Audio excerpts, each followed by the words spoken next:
Y según tu sensación, ¿quiénes son los enemigos de esta imposibilidad? Es decir, hay por parte de los nuevos gobiernos neoliberales de la zona un interés a- de no generar integración, o ellos también hablan de integración. ¿Cómo piensa la derecha estos temas? ¿Quiénes son los enemigos que A ver, ocurren? hay enemigos difusos y hay enemigos más presentes, más... Yo creo que hoy hay una gama de gobiernos en el propio Mercosur, en algunos países que tienen el Mercosur, que tienen una clara visión de la integración diferente a la que veníamos conversando hasta su momento. En realidad, quizás ellos tienen una visión más liberal de la integración y entienden que en realidad un proceso de integración necesariamente está más asociado a un proceso de una liberalización comercial y a establecer una zona de libre comercio. Y para ellos eso es la integración. Y sin duda la integración puede tener algo de eso, pero es eso y mucho más. Y sin duda estos gobiernos reflejan intereses económicos que representan ese programa político que hoy estos gobiernos están llevando adelante, como en el caso del gobierno interino de facto de Brasil, como en el caso del gobierno de Argentina, como en el caso del gobierno de Paraguay, donde en realidad la agenda de la integración es una agenda que está mucho más asociada a los intereses de los grupos económicos que tienen una agenda exportadora, liberal y sobre todo de integración al mundo. Es decir, que integran cadenas de producción que están más asociadas a una integración mundial. Por ejemplo, la cadena productiva sojera, la cadena productiva cárnica, la cadena productiva maderera, de la celulosa. En realidad esos son todos procesos productivos que en realidad quizás desde una mirada más cortoplacista, para sus intereses hoy ganan poco con un proceso de integración. Y por tanto la integración juega un papel poco relevante y en realidad su integración no es regional, su integración es a las cadenas mundiales de valor. Y sin duda nosotros lo que decimos es que en realidad América Latina ha tenido ventajas comparativas que han permitido que esas cadenas se desarrollen, porque han habido inversiones importantes de los propios estados y los propios sociedades que integramos cada uno de esos países para que esas cadenas se desarrollen. Pero que en realidad el proceso de desarrollo de nuestras sociedades no puede solo depender de algunos productos que son muy importantes, como la carne, como la soja, como la madera, como otros productos también primarios, sino que tiene que tener un menú de posibilidades de desarrollo mucho más diverso, es decir, mayores cantidades de productos que se puedan producir y sobre todo que puedan, la estructura productiva de estos países sea más diversa y más, a ver cómo te puedo decir, que tenga mayor cantidad de producción de otras cosas que nos permitan tener mayores niveles de valor agregado en esa producción. Y creo que ese proceso productivo requiere también de un proceso de integración regional fuerte, enraizado y que tenga una conducción política. Y eso es lo que hoy no está primando en los gobiernos de derecha. Y creo que eso es una debilidad, porque en realidad la integración regional y sobre todo la integración de América Latina tiene mucho de económica, pero también tiene mucho de política y tiene mucho de histórica. Y tiene mucho de retomar las raíces de por lo menos los grandes pensadores latinoamericanos que en algún momento soñaron con el proceso de integración. Pero también tiene mucho de necesario, porque en realidad nosotros cada vez vamos, lamentablemente, aceleradamente hacia un mundo que cada vez concentra mucho más los niveles de ingresos y las riquezas. Es decir, en el 2010 había 400 personas que concentraban la mitad de la riqueza del mundo y hoy, 7 años después, solo 4 personas concentran la riqueza de esas 400. O sea, en realidad estamos hablando de un proceso de concentración muy fuerte de la economía mundial. Y si nosotros no hacemos, y eso tiene también una, ¿no? Tiene una es decir, expresión económica en las empresas, en la conformación de las empresas transnacionales, en la conformación de las, por lo menos de las pautas de comercio que las empresas transnacionales le imponen a los estados en términos de tratados internacionales.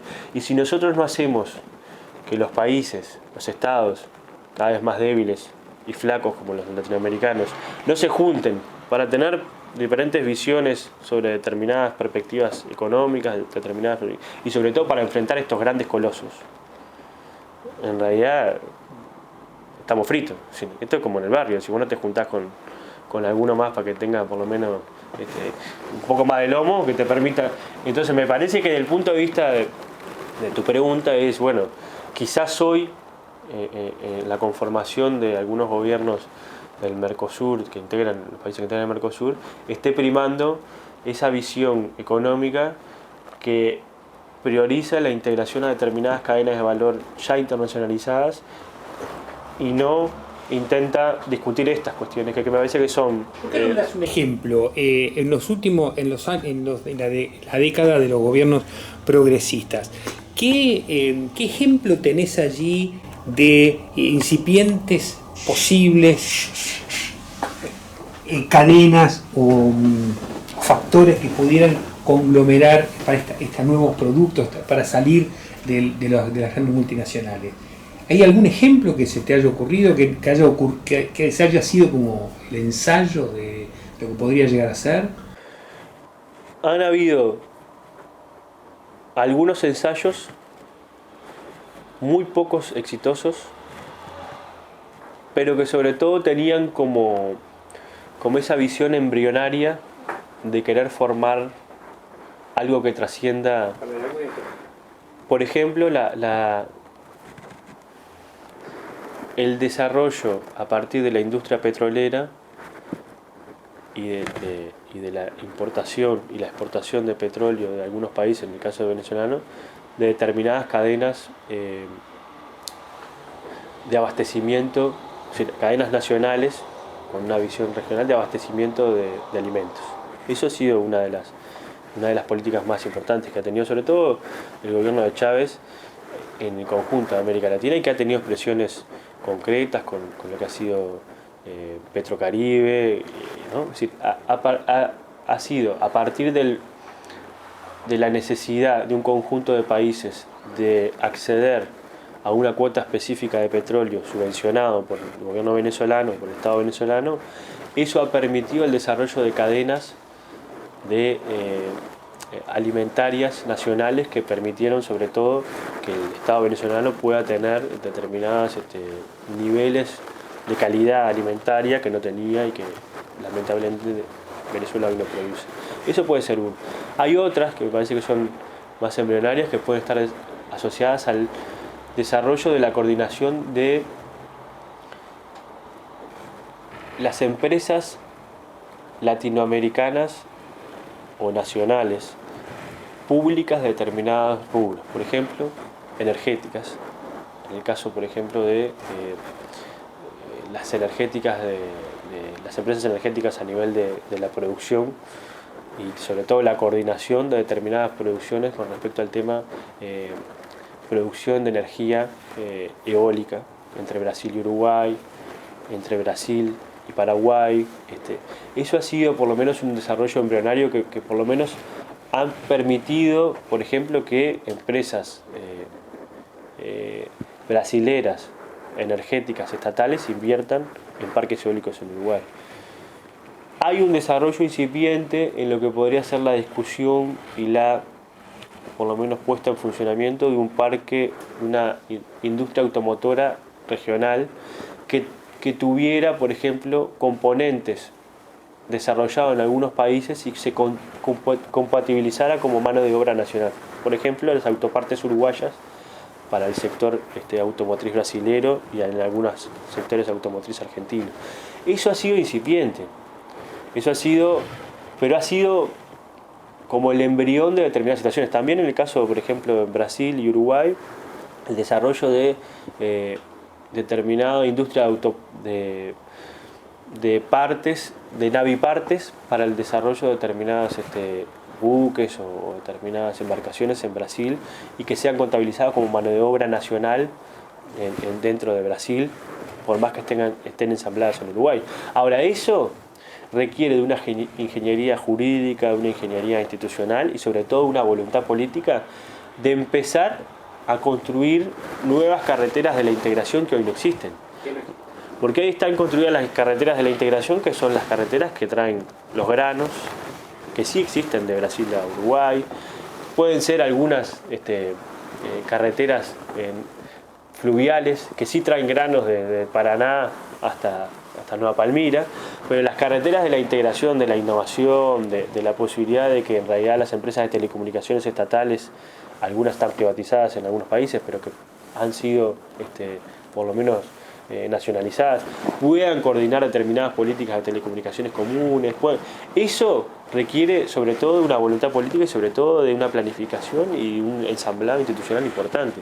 Y recién se comenzaba a hacer en algunas áreas, incipientes aún, pero que sobre todo lograban trascender la industria cárnica, trascender en el sentido de poder tener procesos de integración. Y eso creo que hoy está en el debe.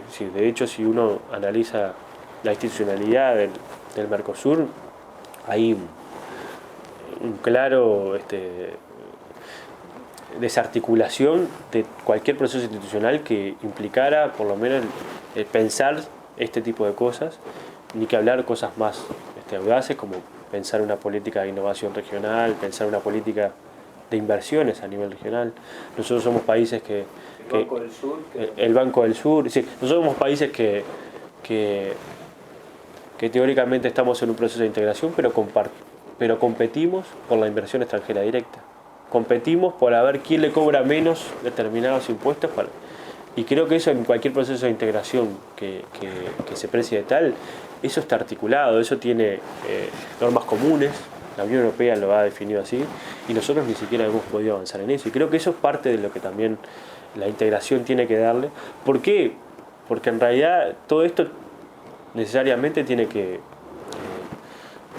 tener como efecto la mejor calidad de vida de la población, tanto argentina, uruguaya, brasilera, paraguaya.